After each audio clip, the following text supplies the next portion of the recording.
Welcome to another episode of Right Click Print Money, making paper for the masses. This is the PGA Tour Tips and Picks Show. I am your host, SportsGuyTy, joined as always by my esteemed co-hosts, Tmac and ShallowCal. Gentlemen, good evening to you both. We're now on to the Honda Classic and the Bear Trap. But first, let's find out what we're sipping tonight. ShallowCal, what is fueling the creative juices for you? Got a little tequila. Somebody gave me a nice, huge bottle as a congratulations for the restaurant opening this week of Coralejo Reposado. So that's what I am going with tonight. Dude, name drop the restaurant. What? Come on, quick plug. Hannon's Block in Toledo, Michigan. If you're ever in there, give us a run through, and we'll take care of you. Mention Right Click Print Money, and your burger's on me. Oh, you heard it here. I'm going to Toledo and doing that immediately. Wait, we are recording, right? We can save this. Yes, Yes, absolutely. we are recording. Congratulations to you, ShallowCal. That's awesome, man. Happy for you, my friend. Appreciate Absolutely. it. Thanks, guys. And T-Mac, on to you. What are we sipping tonight? Got another extremely early morning tomorrow. Crazy market. Pretty much everybody in my office has quit, so I am now the only active agent. So I've got a little pink lemonade.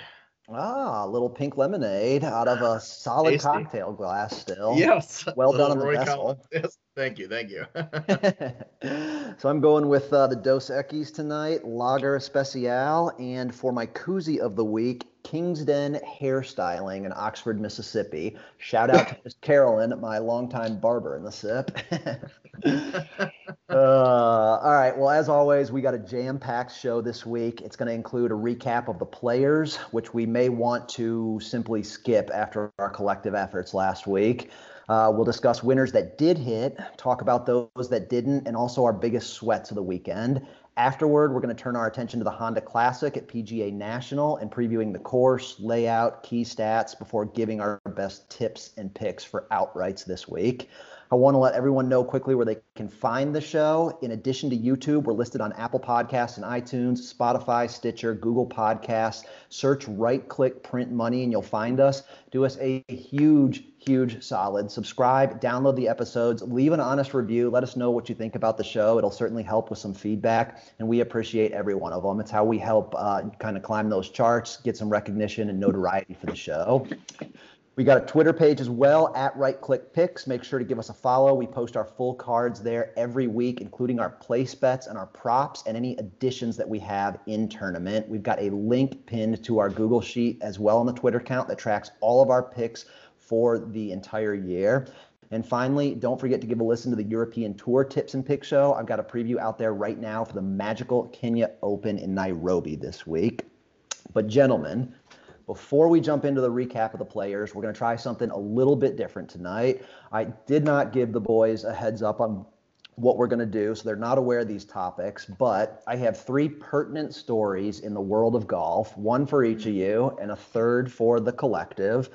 So I'm going to ask you each a question about that story, and I want you to give me a rapid-fire reaction. Doesn't need to be long-winded, gut reaction. First thing off the top of your head, what you think when you hear this story in golf. Sound fair? Sounds fair. Great.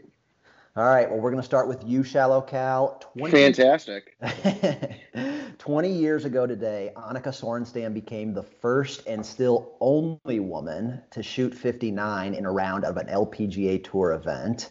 Is firing a 59 on the golf course as either a woman or a man among the most impressive feats in the sports world? I would probably rank it right there with the Triple Crown in baseball. Status. Yeah, and then if you want to put it in the golf world, I would say the only thing that I think is more impressive than that is probably the Tiger Slam, where he held all 4 majors at one point. But I mean, Tiger's the only person that's ever held all 4 majors at one time, right? That's right. And I mean, there's a handful of 59s that have been shot in competitive golf rounds. So I think that's probably where we're at with that. The Tiger Slam is probably the only thing that's more impressive than that. 59 is an incredible score on the golf course and speaks to just how talented Sorenstam was in her prime. All right, Absolutely. T-Mac, on to you. Alex Fitzpatrick, the younger brother of Matthew Fitzpatrick, is a junior at Wake Forest, and he just won the Valspar Collegiate to get a spot in his first PGA Tour event, the Valspar Championship. Would you be interested in seeing the brothers paired together for the first two rounds of the Valspar Championship? Absolutely. I love those kind of side stories. I'm a sucker for that kind of thing. Just reminds me of days like Callow when we were in high school and our baseball team won, and the pitcher, Ryan Moser, pitching to his brother at catcher there, having a moment where he Mm-hmm. let one slip, hit him in the chest, came out, gave him a hug, said, "Let's go win the state championship." I'm a huge sap for that kind of stuff. So After 100% would love to see it. after that inning, Moser's little brother was actually crying in the dugout, and Ryan went over there and kind of pumped him up a little bit because we still had one inning to go, and that was really an awesome thing to see. That's good It stuff. was. Imagine it'd be tough to play with either your younger or older brother on the PGA Tour, but man, you talk about some compelling television. That'd be fun for a Yeah. couple rounds. 100%. All right, for both of you on this one, and we'll go back to you first, Shallow Cal. The one in November, ESPN's documentary Behind the Scenes, the 2020 Masters debuted tonight. Have you? Will you watch? I will watch. I have not. I was making dinner, bath time, all that good stuff tonight. I will definitely go back and get into it though as well. I haven't seen the Tiger Woods series either, and Oh, it's good. that is also on my list of things to see as a huge Tiger Woods fan. Absolutely worth watching. What about you, T-Mac? The one in November. You watching? Yeah, of course I'm watching. Yeah, no brainer. I love golf in any kind of form or fashion now. I'm a golf junkie of all sorts. Everyone at work laughs at how I'm just constantly bringing up golf stats just randomly here and there now. So yeah, that one's circled. And Shallow Cal, you're missing out on that Tiger Woods one. Even if you can just watch the first one of the two, it'll get you hooked immediately. Yeah. All right, gentlemen. Well, the goal, as always, is making paper. So let's jump into it. Quick recap of the players. Before we get to our players' picks, just a little bit about the tourney quickly. Huge win for Justin Thomas. No backers among this group, unfortunately. There was certainly a large contingent on the JT bandwagon last week in the golf world. Good to see Justin win again. Yes. Absolutely. 100%. Yeah, Golf I is better. mean, Golf is better when he's playing well. just a good young guy who is just consistently winning again is it's a good thing to see him finally win again. He hasn't been consistently winning, but I'd like to see him start putting some more consistent wins away, and I've always been a fan. I was happy for JT. First of all, dominant performance, starting with when he got hot on Saturday and then just carrying it through to the championship on Sunday. Been a really tough year for him, faced a lot of adversity with what happened at the beginning of the year out in Hawaii, followed by the death of his grandfather, a lot to Mm-hmm. deal with. And I think it's really impacted him. You can see it just in the way that he kind of carried himself on the course, post-round interviews, et cetera. So I think getting that win, big monkey off the back. I'm excited to see JT back in contention. Don't get used to that 20-1 number that was out there on him. I don't know that we ever see that again on JT. So, like you said, Ty, starting on Saturday, his well, I guess it even started on Friday, but his first 27 holes, shots gained tee to green, he was negative 0.27. Hmm. His final 45 holes, shots gained tee to green, plus 13.16. He was Wow. just an absolute monster those final couple of rounds, plus half of a third round as well. And then another touching moment was Lee Westwood's fiance going over. Justin was sitting there by himself, crying, and she goes and she brings a pin flag over to him and just like gives him a big hug. That's the Westwoods are some of the best people and I've really enjoyed watching him be involved these past 2 weeks. Well, did you hear what Westwood had said too? He said at the end he was out of steam. He said it would have been a miracle for him to actually have pulled that off. Tough run coming across the pond and competing like he did in the final group with Bryson on back-to-back tournaments. That's pretty Right. damn impressive at 47 years old. He looks like he's having fun out there, right? Helen Story, his fiance, his caddy, I think has been great for him, has really taken a lot of the pressure off. And he's just, kind of like Tiger Woods was before the accident. He's kind of just embracing everything about the game outside of the ultra competitive nature. Still has that edge, certainly playing at a high level and competing. But it's fun to see him winning again. Real quick on JT as well. He was actually outside the cut line after 27 holes on his inward 9 on Friday. I mean, he played well and got to -2, but he needed to make up some strokes. Shout out to a friend of the show, Bradley Kiles, who texted me, actually withdrew all 6 of his outright pre-tournament bets after they just basically shit the bed on Thursday. Took a pretty big loss on getting just a small percentage of that money back. Turned around and put a 20 spot on JT at 50-1 on Friday. Nice hit there. So I want to real quick touch back with we'll save it for later. Okay. Let's keep it rolling. All right, let's then jump into right-click print money. This is the segment every week where we go over our tips and picks that hit, tickets that cashed, and made the masses some paper. So we're going to start with you, Tmac.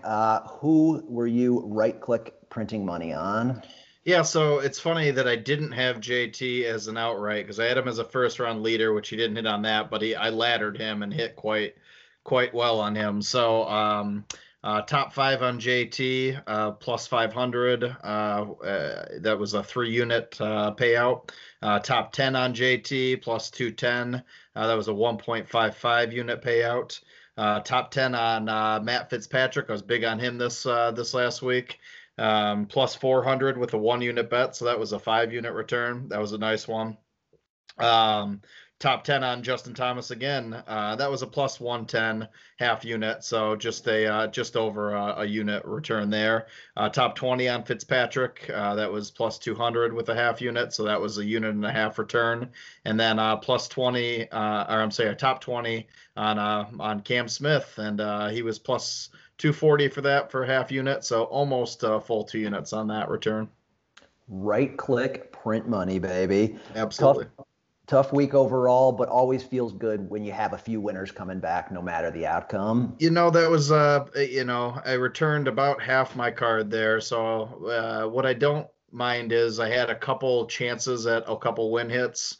So those hit with that. That's a really good card. So I'm okay with it. Oh, and we're going to talk about those coming up in the sweats. Oh, yes. All right, ShallowCal, who were you right-click and printing money on this weekend? Boy, I'm struggling to find one here, but I did have a Siwoo Kim in the top 10 ticket. Siwoo. Unfortunately, dead heat rules applied there, and that T9 with all those guys dropped it from plus 900, and I only returned 1.25 units on that instead, and that was the only right clicking and printing money that I did this week. I got hit with dead hit rules on Tony Finau a couple weeks back on one of the books, and it hurts when it's a top 10 and it's really not a big return to begin with. Yeah, exactly. So. Well, hey, I mean, that Siwoo for you is one more right-click print money than I had on my entire card. I literally have nothing. So you were right-click paper jam. Paper jam, shredded paper coming out of there. I mean, there was no greenbacks coming out of the printer this week. Well, let's change that. Absolutely. I mean, literally nothing. This is the first time all year I haven't hit a single pick on my card. Did go with a bit smaller card, only 4 golfers minus my normal 6, but big offer. Yeah. Perfect segue into our next segment, which are bogeys of the week, where we talk about our worst tips and picks from the card. Bounce it back to you, ShallowCal. Worst ones for you. I had the right idea going into this, I think. I just didn't pick the right guys. No if way. if you remember, I was Trust the really process, heavy. baby. If you remember, I was really heavy on those top guys. I said somebody with shorter odds was going to win. However, DJ, airball. John Rahm, airball. Morikawa Okay. decided to wait until Sunday to get it firing on all cylinders. Airball. Webb, airball. Spieth, airball. So I had all those guys up at the top there. It's the shorter odds, and I didn't have JT who actually came through. So bogey of the week, man. You were circling the wagons and just didn't run into any of them.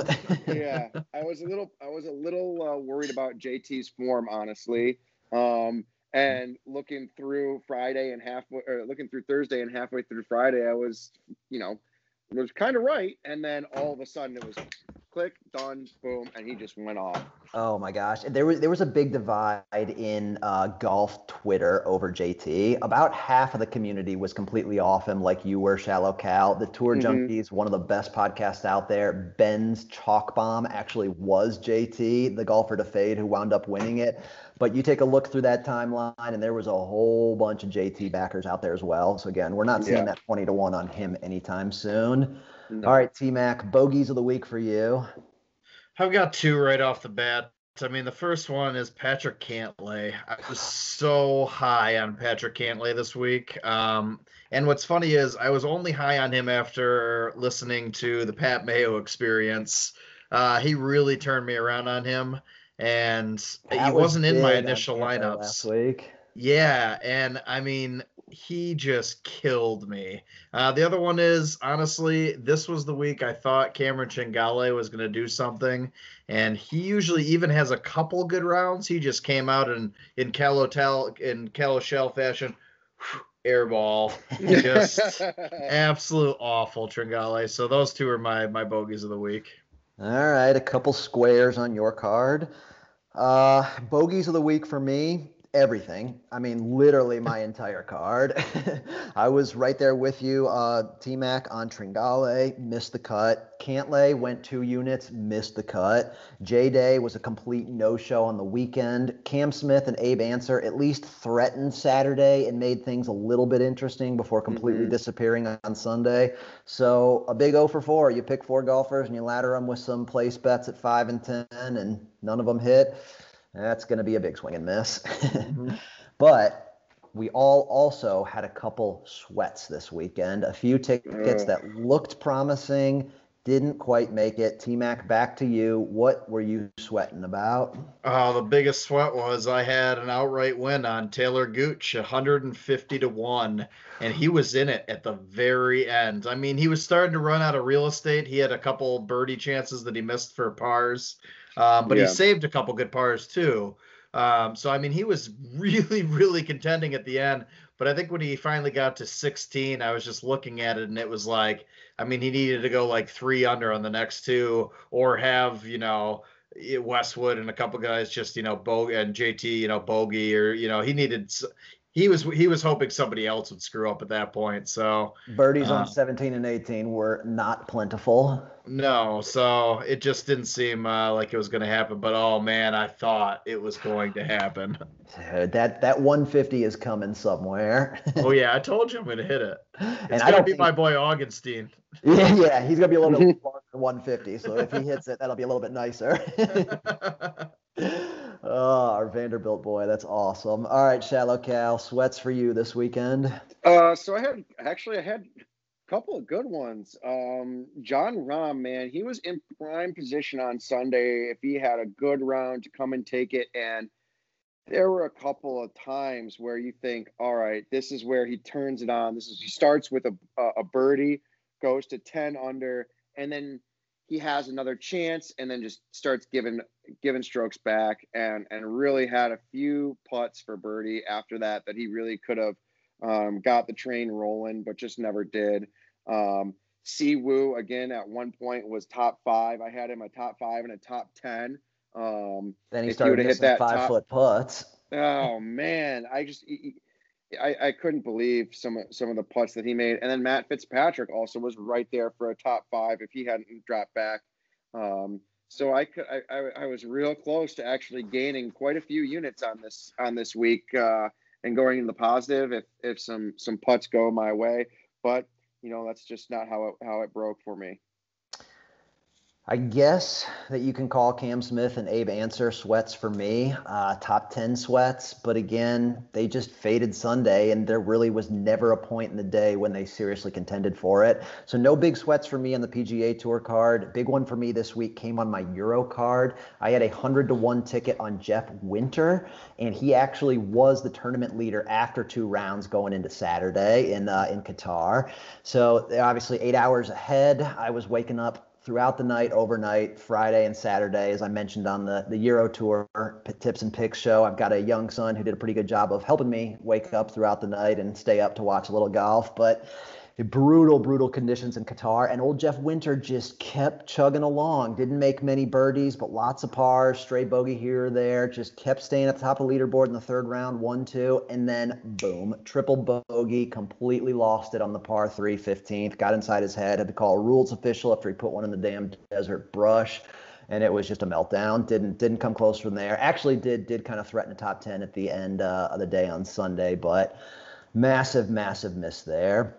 All right, tough week all around. Only the 2nd time all year that the 3 of us have been hit with a losing card together. I was down 14.5 units, my biggest loss of the year. Tmac down 10.2 units. ShallowCal, I got an overall total for you. Do you have handy what your tournament win-loss was? Yeah, my total, I was down 11.125 units this week. Okay, but that still leaves you far in the positive, up 33.055 units to lead our trio. I remain positive as well, 14.87 units on the right side. Tmac also positive at 10.18. Collectively, we still remain up 57 units for the year, gentlemen. So as Tmac said earlier, time to get this train back on the tracks. Let's jump into the Honda Classic. Let's do it. Great, let's do it. All right, so we got a 144-man field at PGA National Resort and Spa in Palm Beach Gardens, Florida. T65 and ties make the weekend. Sungjae Im is your defending champion. This is a George and Tom Fazio design that was redesigned by Jack Nicklaus in 2014, hence the bear trap coming into play. Hosted the 1983 Ryder Cup, a USA victory, 1987 PGA Championship where Larry Nelson won it, 19 senior PGA Championships, and since 2007, also host of the Honda Classic. Among the toughest courses on tour, as I mentioned, the bear trap, holes 15 through 17, couple par 3s with water, and a brutal par 4. There's going to be some big numbers on holes this week. You can't mention 15, 16, and 17 without mentioning the 604-yard par 5 18th as well. That has I think I counted 13 or 14 bunkers and water the entire way. One of the most incredibly difficult closing holes that we're going to see as well. So really 15, 16, 17, 18 are going to be holes that you're going to very interesting to watch. You don't see a finish like this too often on tour. Par 70, 7,100 yards, PGA National Championship course. There's 106 sand traps on this course and 26 water hazards. Florida, baby. This course is going to test your accuracy. It's really a shame that we're not going to get to see a better field this week, because it really would be a test for all of these guys, not just the guys who aren't quite as good. But I'm excited to see this. It's a terrible field. Daniel Berger leads the way at 15th in the official world golf rankings. Very much, unfortunately, a victim of scheduling and circumstances. When the WGC moved ahead of the Honda Classic, as well as the players, and then you've got, with the players moving ahead of the Honda Classic and then the WGC match play moving behind it, sandwiched right in the middle there. A very natural spot in the schedule for a lot of guys to take the week off. I was just gonna say, I was gonna jump back to Lee Westwood while T-Mac's getting his audio back here. Who has got it better than this guy right here? I mean, he's 47 years old. He's got his fiance as his caddy right now. Him and his son go down to Augusta National this week to play Augusta National together, and his son is caddying for him there. The guy is plus 20.5 strokes gained tee to green the past 2 weeks at 47 years old at two of the tougher tournaments that we see and two of the tougher fields. I really am jealous of the way that this guy is just killing life right now in general. Old Westy is definitely living his best life on the PGA Tour and Yeah. on the European Tour. It looks like we got T-Mac back. I think so. You can hear me? Yep, we got you. We sure can. I'm sorry. Where'd we leave off? So we were just reminiscing a little bit about how good Lee Westwood has it. Life is treating him well at the moment. Yeah, and it's fun to watch him play out there. So I'm hoping he can win one of these. He's having a good time. I worry about the bounce coming, kind of like we saw from Victor Hovland last week and this week. I kind of agree. But all right, important stats for you this week, T-Mac. What are you looking at as you look to build cards and lineups? I mean, so it kind of seems like I've had a trend recently, but this one I've got to just stick with greens and regulation. That one's going to be an important one with certain holes, like, for instance, what is it, hole 17, where the par 3 is only a 30-foot wide. I mean, you got to be able to stick them while you're out there. Scrambling is always going to be important, but the wind's going to be a factor out there. So strokes gained on the approach is going to be one that I'm really, really focusing on as well. A lot of wind this weekend. Thursday, Sunday for sure. Looks a bit tamer Friday, Saturday, but there's storms around in South Florida, so that could change very quickly. We're going to talk a little bit more about the wind as we get into some of our outright picks. What are you looking at, ShallowCal? What stats for you? Building off of the greens and regulation from T-Mac there, I'm going to go shots gained approach. I think that kind of leads into it, which then also leads into my next one, which is opportunities gained. Fantasy National proprietary stat. I think that this is, if you are there, you have a chance to win. You need to gain. You need those opportunities to make birdie, and you need to take advantage of those as well. You're going to see a lot of guys putting up bogey or worse on a lot of these holes, and if you're going to keep in contention and not let it get away from you, you really have to take advantage of those holes where you can get a birdie or potentially eagle if you're even close on some of these ones. Yep, I'm very much aligned with both of you. I'm looking at ball striking again this week, as I do every week, but in particular at the Honda Classic. This is a course built for ball strikers. Strokes gained approach for me as well. Also par 4s gained. You've got to do some scoring on the par 4s this week. The par 3s are going to play really, really tough as they have the last couple weeks on Florida courses. You gotta keep pace with the field on the par 5s. You got to make your hay on the par 4s. Yep. Lot to consider. Again, very tough golf course. Weather's going to play a factor. We're going to talk about all that as we make the transition into our outright picks. Reminder, you are listening to the Right Click Print Money podcast, making paper for the masses. Find us everywhere on Apple Podcasts and iTunes, Google Podcasts, Stitcher. Which one am I Spotify. Spotify, baby. Follow us on Twitter at Right Click Picks. Download those shows, subscribe, leave a review. We appreciate it very much. And if you want to see this magical flow, we're also on YouTube as well. And we are also on YouTube as well. We need to think about a YouTube live show at some point. Let's keep building toward that. All right. Love to. All right, strategy for building your card this week. We'll start with you, ShallowCal. I know you're a bit smaller at this point than you normally are. I am really small on this week's card. You've got a lot of guys that are short odds this week that are much longer odds consistently throughout, and that just does not feel good to me. I don't have a good when we were at the Arnold Palmer Invitational, when that came out, and it was, you were throwing units at every player, which way you get a unit and you get a unit and you get a unit. This one is like the complete opposite for me. You've got players that aren't necessarily as consistent as the top guys usually are. So I don't really know what to expect from some of these guys. So yeah, I went with a little bit of a shorter card this week. Took some guys that have been playing a little bit better, and did some outrights and top fives, top tens, and then sprinkled in some first round leaders as well. Very nice. And you, T-Mac, similar unit total on your card this week. Any change in strategy for you?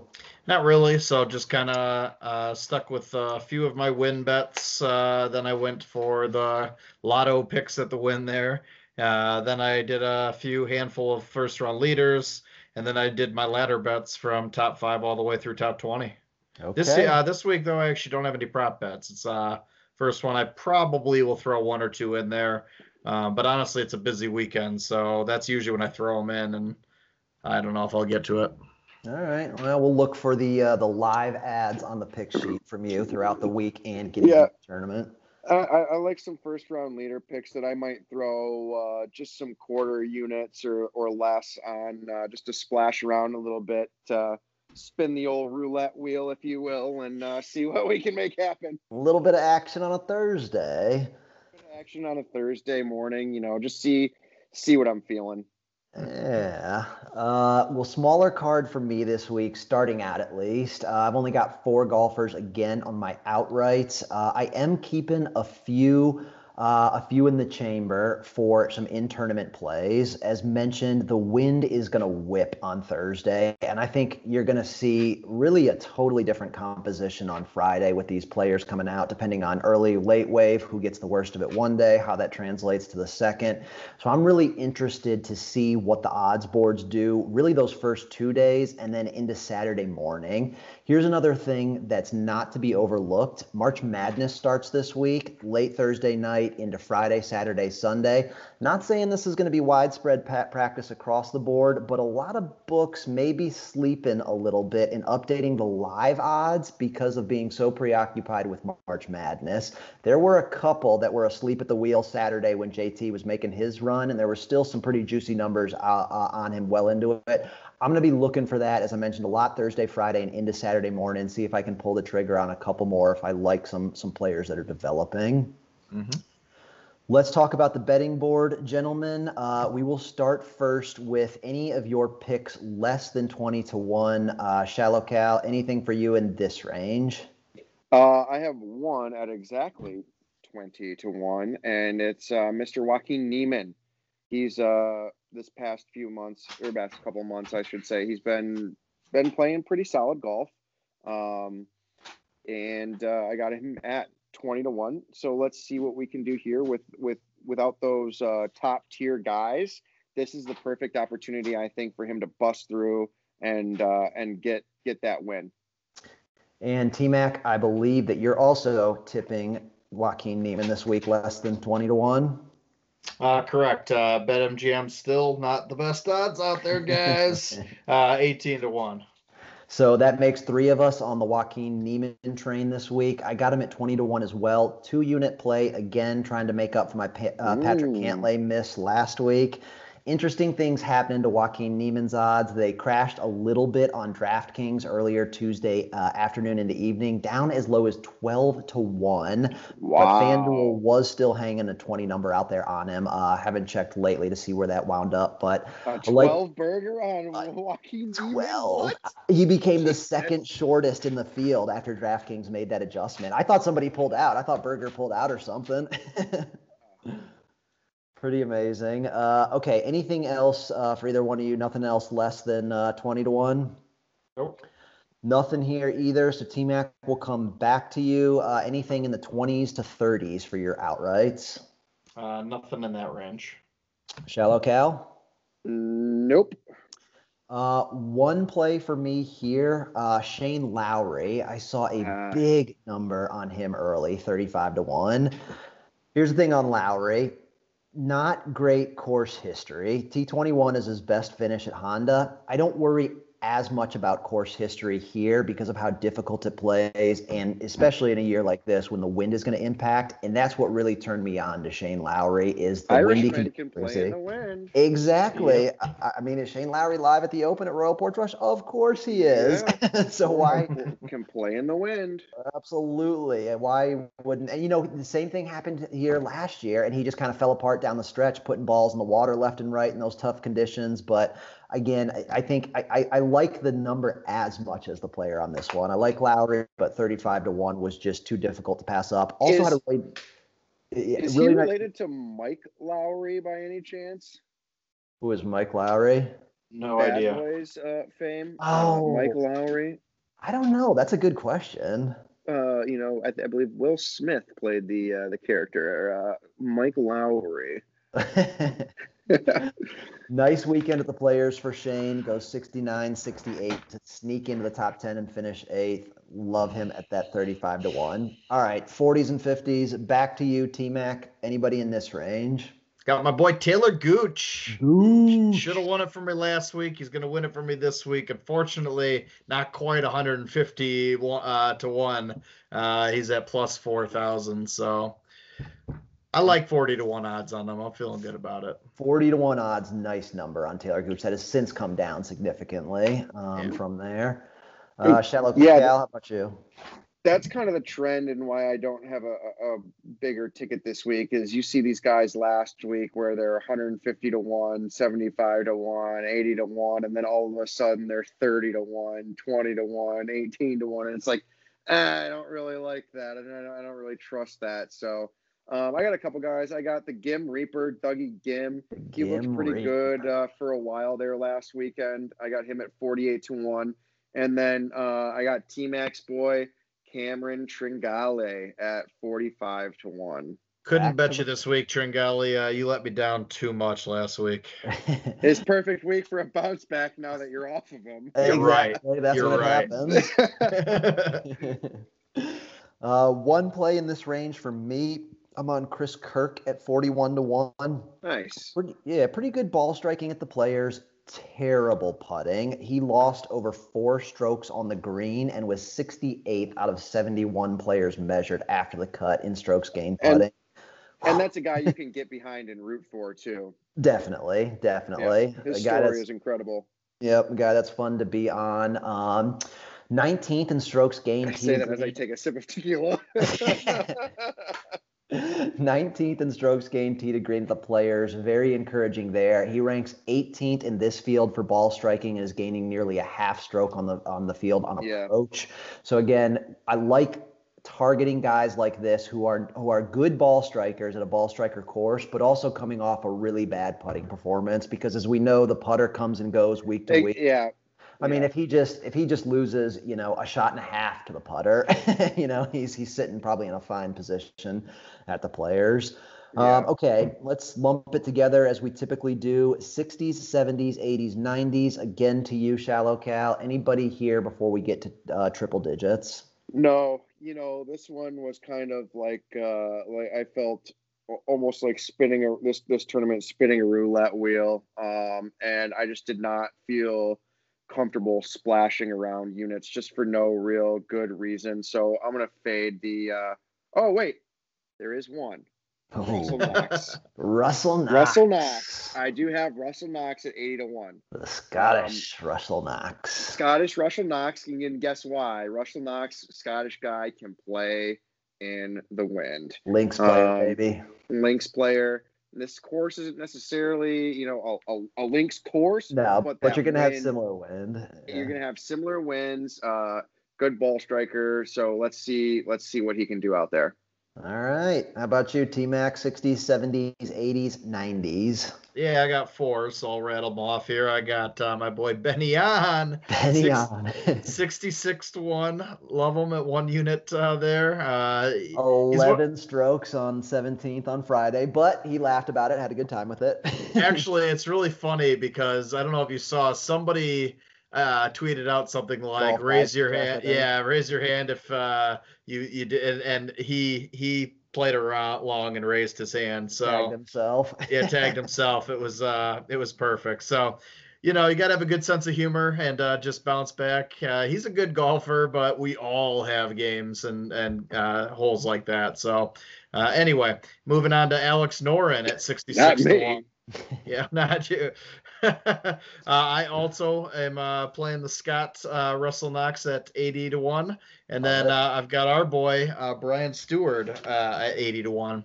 Nice. Back on the Brian Stewart bandwagon. I love it. Oh, actually, I'm sorry. I just misread that. I do have Stewart, but that's next. Matt Neesmith at 80 to 1.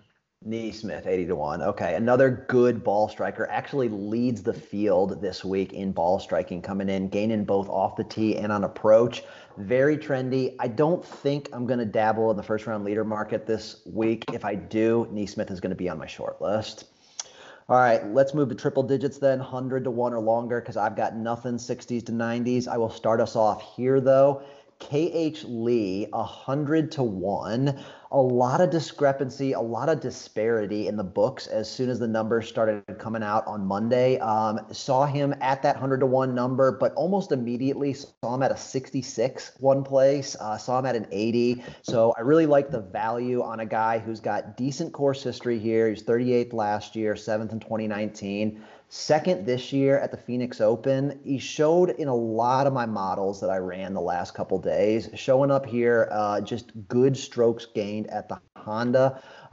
Again, it's a dart throw, but a guy who has shown a little bit here, has gained some strokes on the field at 100 to 1. He was going to be my one long play this week. So you already teased your first one, Tmac. Back to you. Yeah, so again, Brian Stewart there at 150 to 1. Then, going with Stewart Sink, baby, at 150 to 1. I think it's another tournament where he could just pull out a win out of nowhere. He's a good golfer, but it's one of those, can he hang in there all the way throughout the weekend?